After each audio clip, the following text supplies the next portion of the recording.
I'm Gary Birch, former Dean of Laguna College of Art and Design, 20 years in education,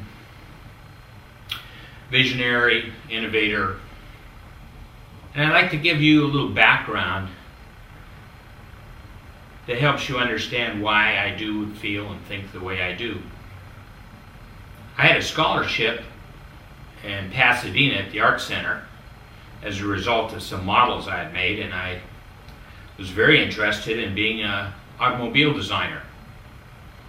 Well, I won the scholarship and basically was taken to Detroit and shown where I would be staying for 3 months with my wife and young child during the first part of my scholarship. The second part of the scholarship was in Pasadena at the Art Center. Now, perhaps if the people had shown me the Art Center first, I would be an automobile designer today, and I wouldn't be writing this book, Avoiding the Tar Pit in Higher Education, Learning from Our Missteps. Well, it turns out that I chose against the Detroit experience, grew up in Colorado, and while I was there, fulfilling one of my goals and needs was to design a car. And so I was building a car from the ground up, literally doing every part of it because that was a heartfelt desire of mine. During that process, I was creating a front windshield that happened to be 7 feet long and had a compound curve in it. It was made of plexiglass. I was very fortunate in one of my early mentors, Al Burton, in that he was part of this process. Al got his reputation, or at least part of it, from the fact that he introduced drywall in the United States of America and actually was going across the states with large crews doing drywall. So the housing industry completely changed the way interior walls were done, from cement and chicken wire and stucco and that process probably before most of your time, to drywall. Much faster process, flatter walls, less expensive, some drawbacks of course. Well, Al was about 70 years old, and gosh, what an incredible guy he was. He had a little motorcycle, and on the motorcycle he had a little piece of carpet on the gas tank, and when he went for a ride, and in Colorado we didn't have a helmet law at that time, so this was in the early 60s. So when he went for a ride, his dog, which also was graying, a bit like myself, and at that time Al, would come running and jump in one bound up onto that motorcycle tank and take a position on that carpet. And Al would go off and drive around with his dog's head facing forward in the wind.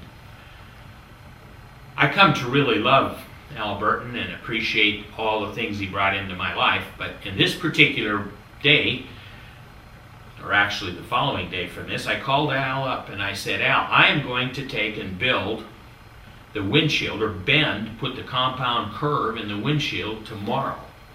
And I would like to be able to do it at your place, and I would like you to tell me what to do.